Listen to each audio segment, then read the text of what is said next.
Hey, welcome back to another edition of Limited Skills, a limited edition of Limited Skills, since we're drafting Modern Masters 25. Sure, yeah, that's it. So, Brandon, it's been a while. How you been? Good, I've been busy. Today I ate a bunch of Skittles, and that's been most of my month. All right, well, let's get to this draft. Here you are. So I work at the common room now. So Brandon was sort of James and I share all three jobs. We work together for Thought Golem Games, Kroger, and Common Room now. We're basically married. Yeah. Well, except if you're married, you're not allowed to do that. No, I just can't be your boss to any of those places. Oh, you can be my boss. All right, so the camera will get corrected at some point soon. Okay, you take Niv Mizzet. So yeah, usually in this format, I like to be like, hey, let's see how the deck evolves, and we'll talk about like things as I went. Okay, yeah, I took Niv Mizzet and I forced red-blue immediately. I didn't quite force it because there were some questionable decisions where I was open to taking other colors. So we're gonna talk about what went wrong here. And this deck wasn't awful. This isn't like, oh, Brandon screwed it up again. I ended up going 1-2, but they were pretty close, and I know the 2-1. Did I go 2-1? No, I went 1-2. Did you? Yeah. I don't know that I recorded it that way, but all right, sure. Hey, Niv Mizzet. Okay, stack was fine. I didn't really make any play errors. It came to draft picks. So we're going to talk about, so this is fine. I don't know, I have Armageddons from old. The new one's cool, it looks pretty. Still a chance I could play it. It's only my second pick. And in Limited, a lot, if you play that at the right time, you'll just win. Yeah. If you just have one extra 3/3 than they do. But I'm really excited to play Niv Mizzet because I've realized, I played a lot of Commander and everything, but I've never cast Niv Mizzet before, I don't think. Yeah, I haven't either. I've definitely never built around him. Murder of Crows seems like it would pair well with Niv Mizzet. Yeah, not only does it pair well, but it also can just kill people on its own. So, sure. Yeah, I'm leaning towards I don't see two any 4/4 flyers that are pushing me towards blue pretty heavily. And the Loyal Sentry is interesting, but I don't know that it's worth a third pick on. It's fine. It's funny because it used to be a rare, and now it's a common. Oh, really? It definitely never needed to be a rare. I think uncommon was fine. It's probably fine as a common now. Sure. Especially in a set like this that's just a little bit higher powered. There are a lot of interesting lands floating around. I think Quicksand is a decent one. It is good. It counters a lot of problem cards. I saw somebody use it against an opponent's Ball Lightning because their opponent just forgot it was out. But it sure does counter that. Oh, I haven't seen Ghost Ship. Is that just a flyer that bounces 3 itself? mana regenerate. Ooh. It's pretty good in Limited. I was still not committed to just being red-blue. I was open to not necessarily playing red-blue. I was sort of leaning towards maybe blue-white at this point just because Armageddon is powerful enough. Yeah. Chandra's Outrage is very good too. So I take this thinking about the Niv Mizzet path. I remember hesitating that, and the player to my left like looking at me like, "Are you passing that?" I got there eventually. I probably would have taken the Browbeat if it were later on. Oh, is this the one? Oh, this is the one. Okay. All right. So I'll be completely honest. I just forgot the synergy between Curiosity and Niv Mizzet. So I just forgot that you can win the game instantly combo. Other than just being a fine card on its own. Should have taken the Curiosity, big mistake. Immediately after passing it, I remember it. When I'm holding this one, I think, oh, right now you can see it in my, I'm like, oh, that's the card, right. This is the reason people didn't have fun playing Commander against Niv Mizzet for a long time. So I think, I should probably take this. But then I also think, I just passed one. I don't think it's like that good of a card on its own.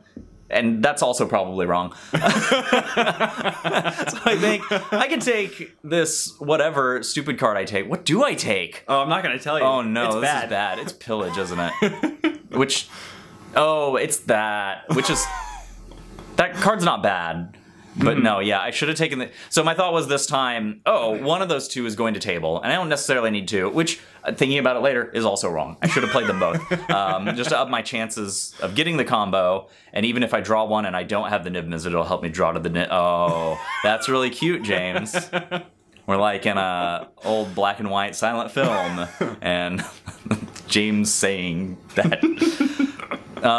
Yeah, so those were two really bad choices. Now, okay, I think I easily could have picked up a few extra games just from having that. I did only manage to cast Niv Mizzet twice, and one of those times he got killed that turn. Okay.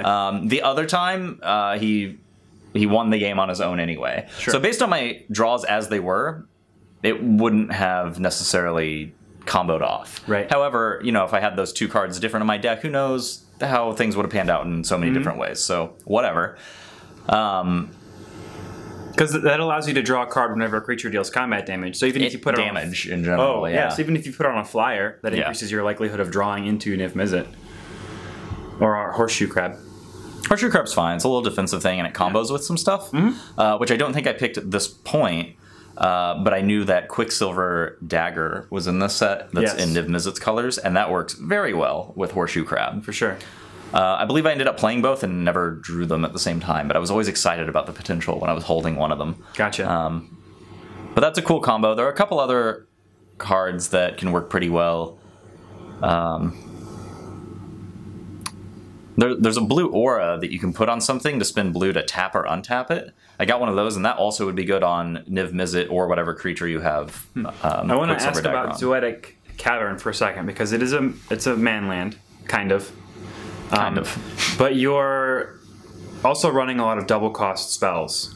So how do you feel about running colorless lands in a sort of color intense deck? I think Zoetic Cavern is pretty decent, but the reason I didn't pick it there was because of that. Okay. Because I have Murder of Crows, Chandra's Fury, and Niv Mizzet, so it's going to be very demanding on my mana base. Sure. I think this seems like a good pick because I've already got a couple 4/4 flyers, and then instead of hitting them for 4, I can bash them for 10. Yeah. And then I would draw 2 cards with Niv Mizzet. All right, so now we're looking at Chartooth Cougar helps fix your mana. Also, it's a big thing. And because of the reasons we just talked about is the reason I also don't take Quicksand here, which is a reasonable pick as well. Sure.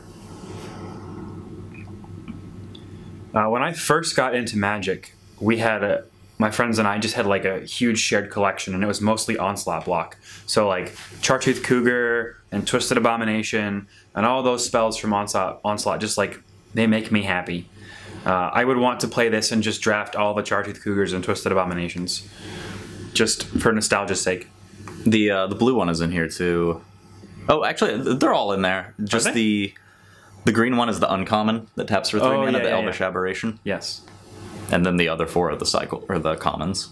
So I like a lot of the cards they included in here for nostalgia's sake. I know some folks were grumbling about recent sets being included, but if it's supposed to be cards from every set in Magic history, that seems like a non-issue to me. The weirdest one, I think, I forget what it's called. There's a common 6 for a 6/6 trample in green. It's a dinosaur that was not only printed in this, but was also printed in Ixalan and then also Rivals of Ixalan. So they printed almost 3 sets in a row. Sure. Summoner's Pact is cool. Yeah, I take that. I don't think I have one, and it's probably works towards that price of entry return. The Quicksilver Amulet would have been good in your deck. Yeah, that would have been the proper pick. I feel like you don't quite have enough creatures to justify a lot of enchantments or Trumpet Blast. That is true. That's definitely true. The Goblin Outburst, Goblin whatever? Yeah, Whirling Outburst or something. That's good because that doubles up with, that helps with the creature problem that we just mentioned, as well as... your instant and sorcery dog. Yeah, your not exactly. curiosity card. Yeah, that's the one. I wanted to ask you about another card that was in this pack. Skeleton Eyes. Because it's got like flashback. Oh, it makes a black skeleton thing. Yeah, and then it costs a black to regenerate. That card's perfectly playable even if you're not in black. Okay. I just decided I needed lower curve and creatures. Oh yeah, I didn't realize it cost 5. It's an instant also. Borrowing 100,000 arrows lets you draw cards sometimes, maybe? Yeah, that card can be fine, and I think it works really well with the instant that's 4 mana and can tap down up to 4 creatures. Okay. Because then you can tap down their team on their turn and then draw 4 cards for 3 mana. Oh, sure. So I ended up with 3 of those tap down instants. So I probably would have been pretty good to run borrowing 6 billion arrows or whatever. Yeah. Oh, that card seems good. Yeah, the Quicksilver Dagger did a lot of work for me. I think it was the right thing. The next thing I would have wanted was the Totally Lost. Oh, Fibblethip. That's how you pronounce it, homunculus. Oh, is it? I don't know. I remember, I forget what set was coming out, but people were desperately hoping that they were going to make him a Planeswalker. I think just because it was funny. Oh, yeah. I remember talk of that. Well, we're probably going to go back to Ravnica for a third time at some point in Magic's future, so there's still a chance that he could walk the plains. So I think from these, the Fathom Seer is probably the best card. And the thing is, I'm running kind of a slower deck at this point, so that fits with that as well. All right. I ended up not playing it anyway, though, because I'm running a slower deck, like I needed to get to 5 and 6 mana to play my Murder of Crows and my Niv Mizzet. Right. So I ended up not playing it. That was questionable. No, we haven't seen a ton of red come around. Excuse me, come around. Were you ever worried about that at any point during It seemed to dry up a little bit, but my deck, I think, was primarily blue. Right. There were only a couple cards kind of keeping me in red. At this point, I don't know if I was 100% committed to the red-blue still. Oh, Noble Templar. There's the white plane cycling guy. I also have horrible memories of Noble Templar just ruining me. He's a soldier and a cleric. He fits into 2 tribes. Right. There was basically nothing in here I wanted. Having an extra 2-drop turned out to be pretty worthwhile for me. Sure. It was another thing I could have on the field to play Quicksilver Dagger on turn 3. And occasionally it could which do I never something got punished for, thankfully. Oh, really? Active Treason? God, like looking at this again, I don't even know. What do you do with Dark Ritual in the set? Just mana ramp? Yeah, I mean, there's bomby stuff. I mean, sometimes you can just get a 3-drop on turn 1. Sure. I can't think of what specifically. I remember Dirge of Dread, too. That was in my Zombies Tribal kitchen sink deck. That could sometimes just blow people out. Oh, yeah. And I was again thinking, you know, white could be playable still with my Armageddon and a couple removal. I was basically thinking that thing, the Armageddon, and that lion that I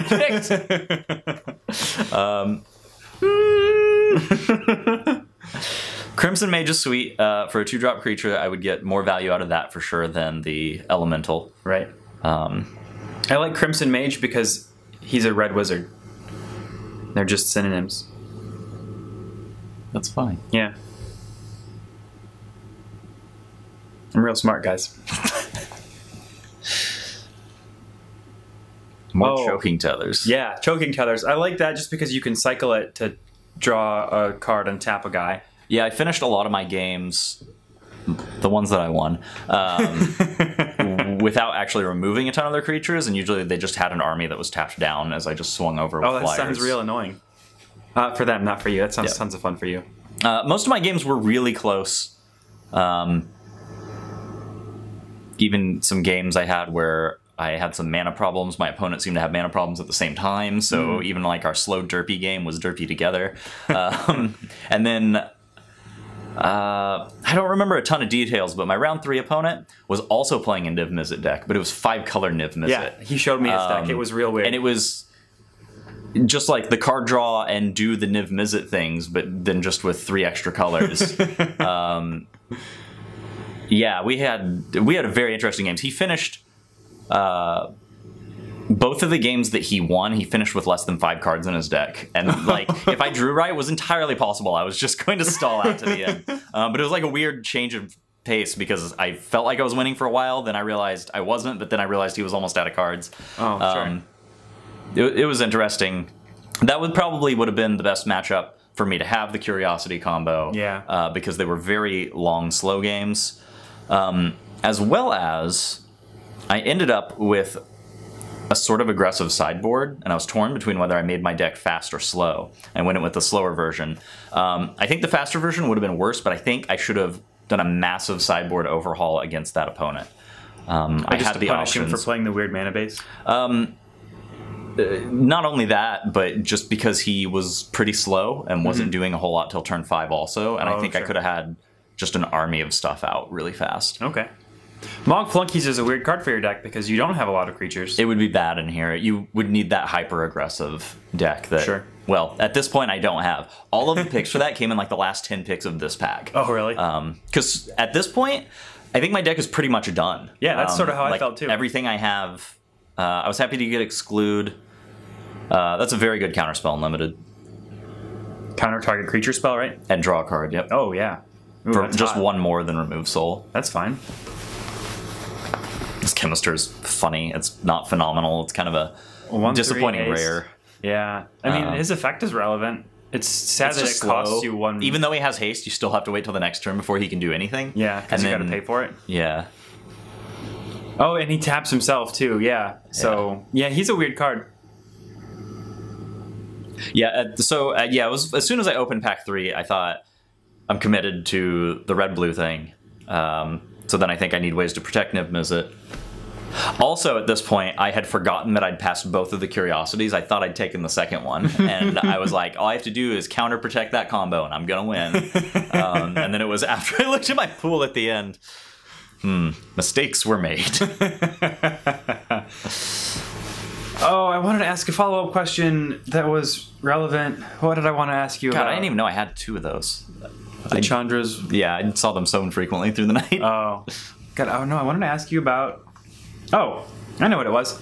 I love Phyrexian Ghoul and Threaten. And those are like...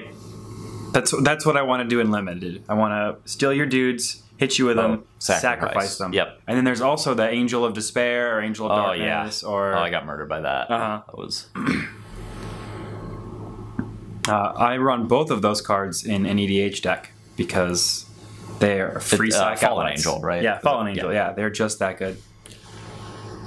Another Cougar, big kitty cat. I also didn't realize I had 2 of those because I also saw them very infrequently. Plague Wind. That card's real expensive. By which I mean to cast and not for your wallet. If I were in black, I probably would draft it anyway. And, I wouldn't play it in every black deck, but there's... In Limited, I have no fears of making it to 9 mana. Like, I can build a deck that can make it a 9 mana, I think, pretty comfortably. And that is not always, but a lot of times they win the game card. Simian Spirit guy. Blah, blah, blah, blah, blah.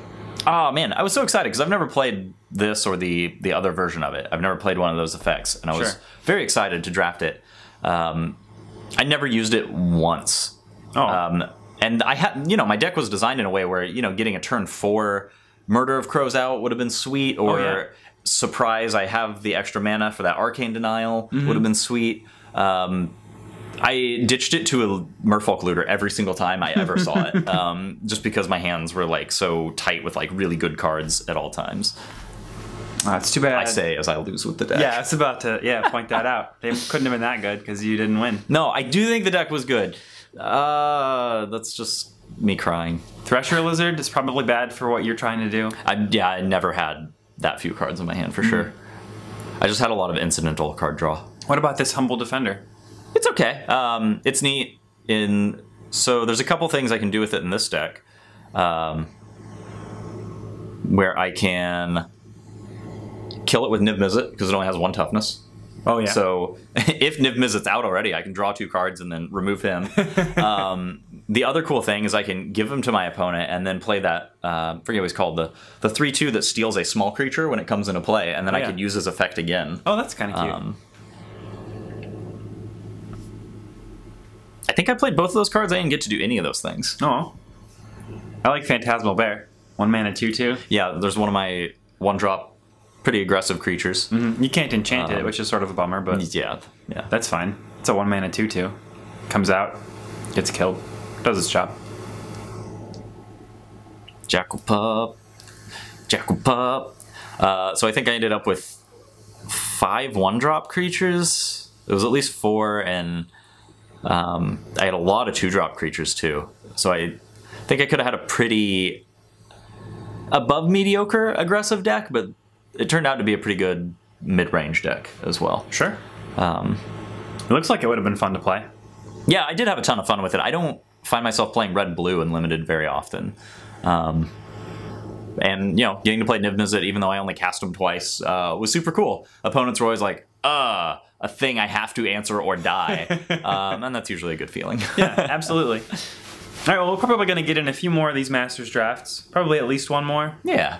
And then we're almost to return to Dominaria. Or it's just called Dominaria, but we're returning. We're going back. For like the 5th time, probably, but... Because all of the original, like, first block of Magic sets. There's a lot. Up through Ice Age. What was after Ice Age? Arabian Nights was set in its own plane. Okay. So there you go. But most of everything else early was Dominaria. I'm excited. It should make for some interesting videos. And hopefully we'll see you next week.